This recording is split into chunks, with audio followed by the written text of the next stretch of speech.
তাহলে কাগজপত্র নিতে যত সময় আপনি কাগজপত্র আপনার না পান তত সময় আপনি এটা ওপেন করছেন কেন? তা বন্ধ রাখতে বলেন, এটা আপনার, এটা এখানে জনগণের যে হয়রানি হচ্ছে, আপনি উল্টোপাল্টা করছেন কেন?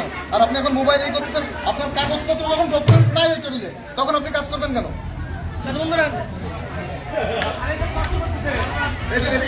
আপনাদের কাছে কত করে টাকা চাচ্ছ? 100 টাকা। হ্যাঁ বলেন।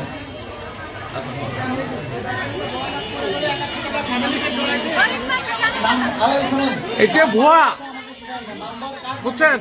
এটা ভুয়া জিনিস, তাই এরা টাকা নিচ্ছে। ভুয়া জিনিস